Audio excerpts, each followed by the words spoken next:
introduction, Mark. So I'm the director of curricular development for Ivy Bound. I do a lot of work with preparing the curriculum and creating materials for subjects that maybe Ivy Bound is expanding into, such as the IB space, in addition to the adapting ACT and SAT. Without further ado, we're going to talk about the application cycle. So whether you're applying to colleges right now, whether your son or daughter is in the process, or whether you've gone through it yourself, you've probably encountered a lot of jargon and you might not know what it means. And it's my job to maybe fill you in the next 10, 15 minutes as to what all these different acronyms mean and how you can interpret them. So you will probably encounter the terms EA and ED very frequently. And EA means early action and ED means early decision. And I'm going to break down what each of these terms means. You'll probably encounter other acronyms, but for now we'll start with these two. The main difference between early action and early decision is whether you are obligated to attend the school. Whether if you apply for early decision, you have a requirement to attend the school should you get in. The advantage to applying early, most schools typically on their website will say something along the lines of, you don't get an advantage, quote unquote, applying early, right? That'd be unfair. But you do get a better look in terms of the fact that there are fewer applicants who apply early, and you're getting a more comprehensive and thorough review of the application. To be honest, it's unreasonable to expect admissions offers to fully read every sentence of every application that's submitted to them, especially if you're working at a school like Harvard or Princeton or some school that gets thousands of applications. It's unreasonable to expect them to read every word of your application. So applying early does not necessarily increase your chances. It's not some special bonus that you get, but you get a more thorough review of your application. And typically, applicants in these early pools submit stronger applications because they're very interested in attending one school in particular. So, applying early does not give you a bump, so to speak, but at the same time, it does, right? You're not getting some special bonus points in the admissions process, but you're getting a more thorough review of your application when there's fewer applicants.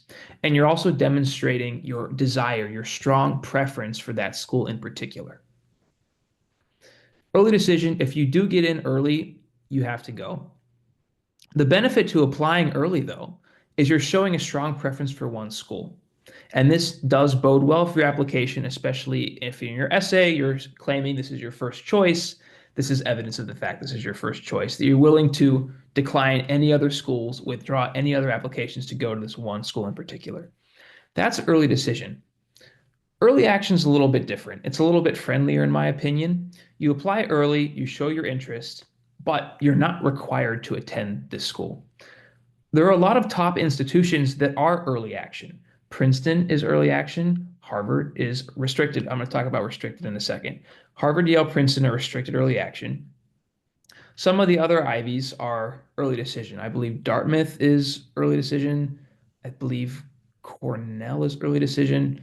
But the point is, there are top institutions that are both early action and early decision.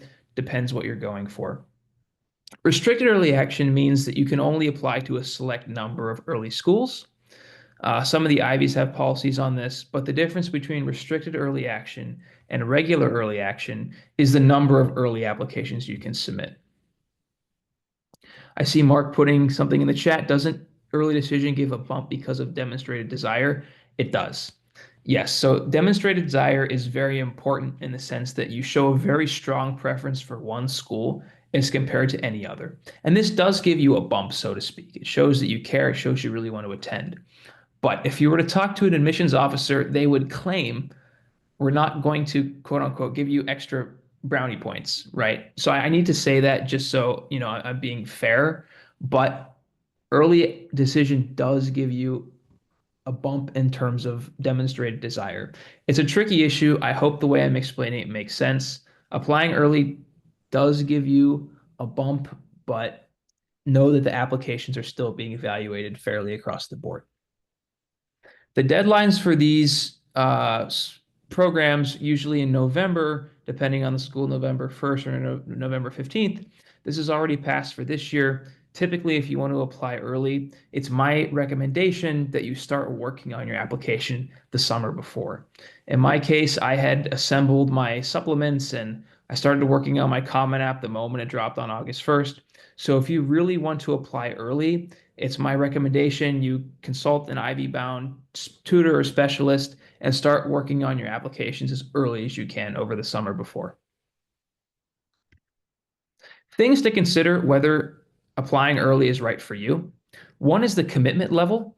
As I mentioned, early decision is binding versus early action, which is non-binding. So if you really, really, really want to go to Dartmouth, apply early. If you like it, but you maybe would consider Princeton or Stanford or Michigan or UVA, maybe don't apply early.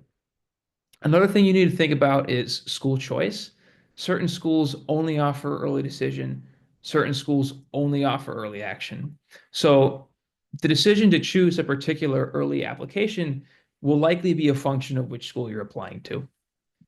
One final thing to consider is flexibility. As I mentioned, early decision is binding. That severely limits your options. Early action is a little bit friendlier and provides you some different alternatives. So if flexibility and having multiple options is an important thing for you, I would encourage you to pursue early action schools as opposed to early decision schools.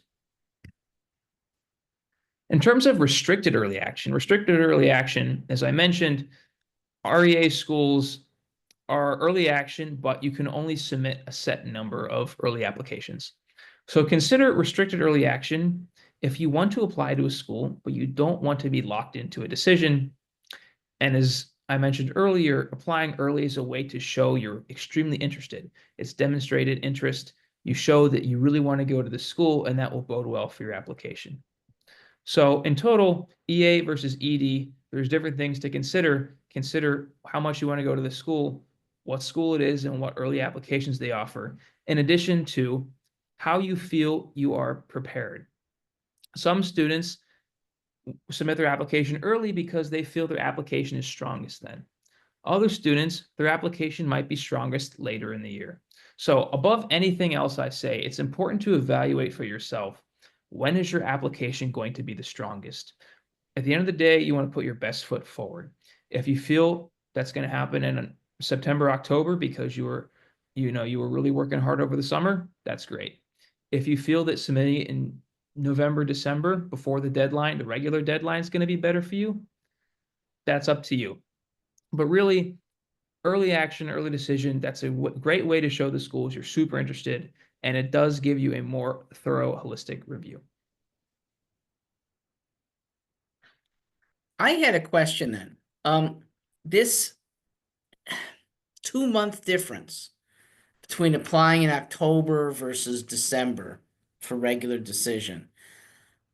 Why would anyone be significantly better prepared just 2 months later? They probably haven't even gotten the midterm grades yet. You bring up a very good point, Mark. I find that students who wait until December, it's really a matter of procrastination at that point. Your application is not going to get that much better in 1 month. So, in my mind, everybody should be submitting at least one early application, right? If you're waiting from November to December, your application is really not going to get that much stronger unless you win some incredible award.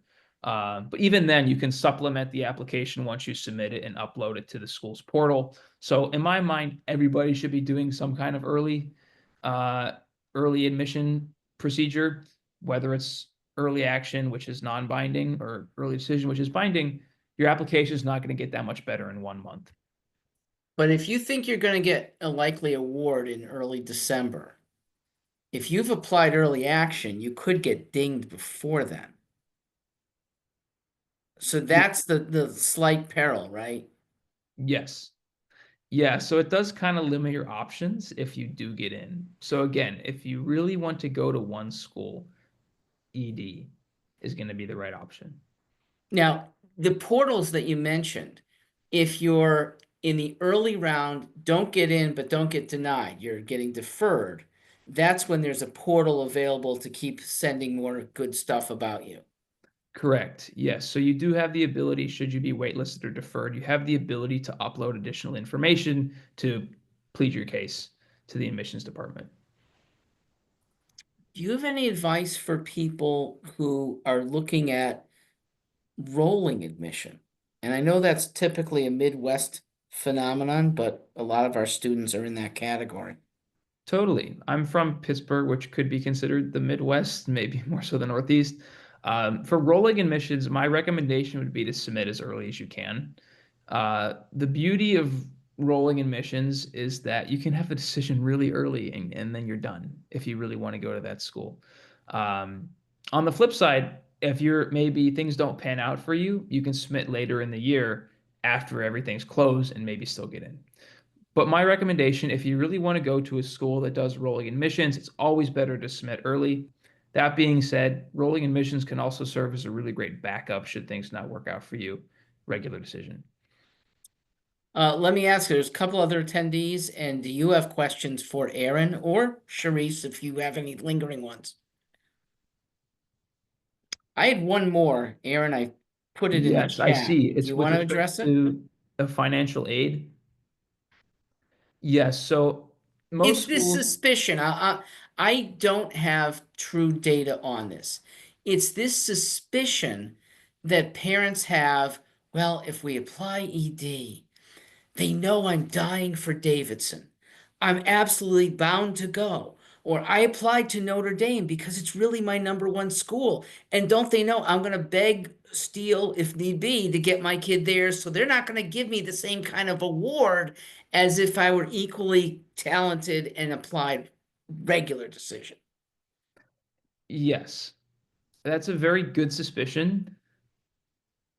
If you talk to any admissions department, they will probably say, "Oh no," they say, "Oh, we're need blind.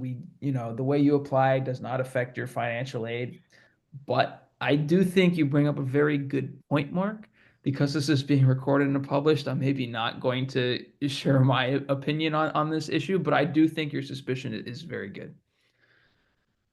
Any other questions or suspicions?